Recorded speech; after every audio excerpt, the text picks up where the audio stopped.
Cette dynamique, il s'agit de permettre aux députés d'avoir une bonne maîtrise des techniques d'information, d'éducation, de communication et de plaidoyer pour qu'ils puissent s'acquitter correctement de leur mission de représentation des populations, particulièrement dans le contexte de la nouvelle législature. Moustapha Cissé-Lo, deuxième vice-président de l'Assemblée nationale. Vous savez qu'on a beaucoup parlé de rupture avec l'avènement de M.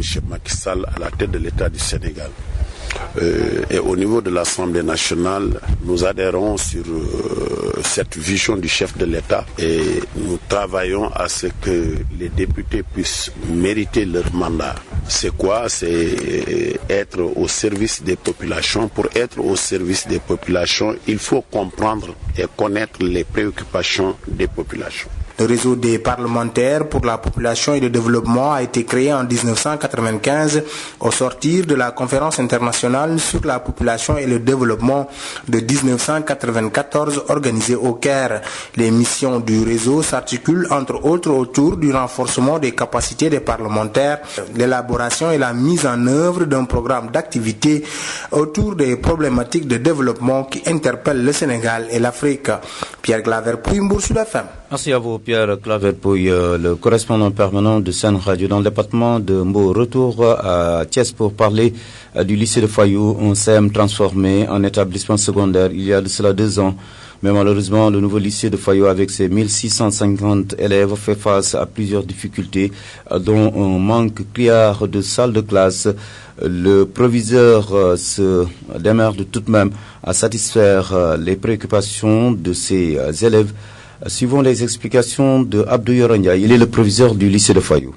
On a mis les classes de seconde il y a de cela 4 ans, mais vous savez, il faut faire 2 ans à partir de la terminale et à partir de cet instant que vous êtes considéré comme lycée. Donc nous sommes à notre 2e année de lycée avec proviseur, censeur, intendant et en tout cas toute une administration qu'il faut pour un lycée. L'effectif tourne autour de combien? Nous sommes aujourd'hui 1655 élèves, collège et lycée, tous les effectifs. Nous abordons le dernier virage de l'année scolaire 2014-2015. Dis-nous aujourd'hui, s'il fallait tirer un peu le bilan de l'année, qu'est-ce que vous me dites? Bilan un peu mitigé quand même, dans ce sens avec ces grèves qui ont tiré en longueur. Là également, je touche du bas, le lycée a été plus ou moins épargné. Mais reste que dans certains endroits, on a eu quand même quelques difficultés que nous avons quand même pu gérer. Avec ce rallonge-là, nous avons pu gérer ce déficit. Et aujourd'hui, je pense très sincèrement que nous avons pu quand même terminer. En tout cas, le programme a été fait peut-être à hauteur de 80%, 95%. Gérer des candidats aux examens, aussi bien pour le BFM que pour le baccalauréat. Comment ils vivent ces derniers instants, ces moments de préparation? Oui, l'année a tiré en longueur. Peut-être que c'est d'habitude les gens c'était au mois de juin, déjà en fin juin, on arrivait à faire les examens. Aussi bien pour les compositions, durant cette période, d'habitude les compositions, on avait déjà terminé habituellement. Mais cette année, compte tenu de ces grèves, on a jugé qu'il fallait prolonger pour vraiment régler ce gap, ce déficit qui allait se passer. Mais Dieu merci, je pense que les élèves y tiennent, donc depuis ils sont là, les cours continuent normalement. Cette année, vous enregistrez votre 2e génération. En termes de résultats, comment vos élèves se sont comportés, disons, pour la première fois au baccalauréat de l'année dernière? Pour la première fois, il faut convenir que les résultats n'étaient pas tellement, c'était pas de bons résultats dans l'ensemble. On n'avait pas dépassé les gaps de 35%. Mais il faut dire également que c'était un jeune lycée avec des professeurs également assez jeunes. Nous pensons que pour cette année, on peut espérer que vraiment on devrait pouvoir faire des meilleurs résultats. Vous avez toutes les séries ici? Nous avons en fait toutes les séries L et pour la série S, nous avons simplement S2, il n'y a pas S1. Comment vous l'expliquez? Parce que simplement nous n'avons pas les effectifs qu'il faut pour la série S1. Parfois nous nous retrouvons, la première année nous sommes retrouvés avec 4 élèves. Jugé qu'avec 4 élèves faire une classe c'était difficile, et surtout que c'est une série où il faut vraiment avoir des professeurs également assez expérimentés. Donc nous avions pensé qu'il fallait les placer au niveau du lycée Malik, c'est ce que nous avons fait. Cette année.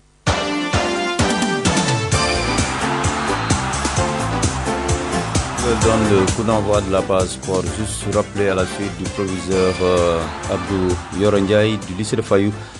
Rappelez que les épreuves du baccalauréat technique ont démarré hier et que à partir de demain, Inch'Allah, ce sera au tour des élèves de classe de CM2 avec l'examen d'entrée en 6e qui va démarrer demain. Sport, football, Ligue de dernière journée. Kayor Foot de Tivaouane a sauvé l'honneur de rester en Ligue 2 suite au nul vierge concédé hier devant l'AS Saloum. L'Etix a perdu en déplacement devant le Ndiambour 3-1, une victoire des Logatois qui les propulse en Ligue 2 après 6 ans passés au purgatoire. Restons toujours à Tivaouane pour parler de futsal. Deuxième journée, Chevalno partant est venu à bout de Yonui sur le score de 2-1. Ascok 3, Yakar 2. Après la série de tirs au but, Kermatar 3, Vétéran 2, HLM 3, Renaissance Fogny 1, Dego 3, ODB 1, Diallo 6 et Ndomor 0.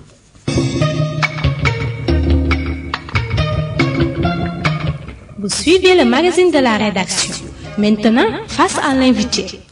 Baisse des rideaux sur les assises des organisations de la société civile pour la bonne gouvernance minérale. Les acteurs des 6 régions minières du Sénégal réunis à Thiès plaident pour une meilleure organisation du secteur. La déclaration de Thiès est lue par le coordonnateur régional Abdoulaziz Diop. Vous savez, le Sénégal dispose d'un code minier assez obsolète, un code minier qui date de 2003. Aujourd'hui, nous sommes dans le cadre de l'avant-projet de réforme du code minier. Nous avions fait beaucoup de recommandations, notamment en termes de droits humains, du respect des droits des communautés, en termes d'impenses, mais aussi surtout pour les collectivités locales. Parce que vous savez que les mines n'étant pas une compétence transférée, beaucoup de collectivités locales qui les abritent subissent les externalités négatives, mais souvent les retombées ne sont pas positives. On parle de RSE, mais la RSE, responsabilité sociétale d'entreprise, est une démarche volontariste. Elle n'est pas encadrée, elle n'est pas codifiée. Mais dans le cadre de la réforme du nouveau code minier, nous avions proposé que le programme social minier et les fonds sociaux miniers soient institutionnalisés et qu'ils puissent impacter directement pour les collectivités locales qui abritent ces collectivités locales. Aujourd'hui, dans le cadre de ce nouveau projet, on parle de 0,5% du chiffre d'affaires des entreprises en exploitation qui doivent revenir aux collectivités locales, mais sous forme qu'ils soient arrimés au programme locaux de développement. Le respect des droits humains est institutionnalisé aujourd'hui. L'autre élément de taille, c'est l'adhésion du Sénégal à l'ITIE. Vous savez que l'ITIE aujourd'hui est la norme internationale qui garantit la transparence dans toute la chaîne des valeurs. On a parlé d'ArcelorMittal, on a parlé de tant d'opacité dans beaucoup de secteurs, mais aujourd'hui, avec cette norme,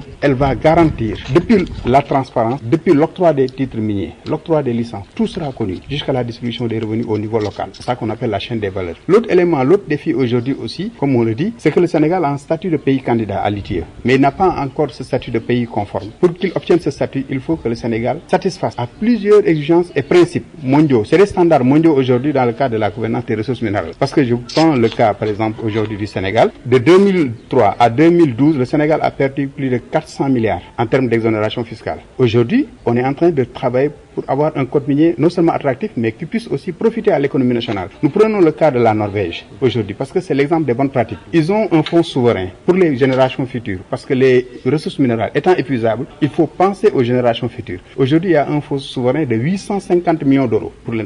Donc pourquoi pas le Sénégal aujourd'hui ne pourrait pas essayer de mettre des principes et d'encadrer l'exploitation des ressources minérales pour que l'économie nationale puisse en bénéficier. Et aujourd'hui, on parle de pôle territoire. Je pense que l'État a un capital social de 10% dans toutes les sociétés minières. L'État, selon des mécanismes, peut rétrocéder certaines actions à des collectivités locales pour qu'elles puissent en bénéficier. Parce qu'aujourd'hui, le principal problème, c'est que c'est les droits des communautés qui sont bafoués, mais aussi c'est surtout l'emploi des jeunes, le problème de l'environnement, le problème de... Il y a beaucoup de problèmes, ce qui font que l'exploitation des ressources est perçue comme une malédiction, alors qu'elle devrait être une bénédiction. Que nous sommes dans le cadre d'alliances stratégiques. Il y a une palette d'acteurs qui s'intéressent à la question des ressources minérales. Nous avions la société civile qui a été pionnière, nous avons le réseau des élus locaux, nous avons le réseau des parlementaires. Mais la dernière fois, le réseau des parlementaires est venu à Thiès pour une tournée de 2 jours dans les zones minières, en partenariat avec la coalition des organisations de la société civile. Nous étions partis à Dangote, à Darkoudos, à Mboro, à Pout, pour rencontrer les populations, pour voir le pool des populations. Mais les principaux enseignements que nous avons retenus, c'est qu'aujourd'hui, l'État est en train de développer une filière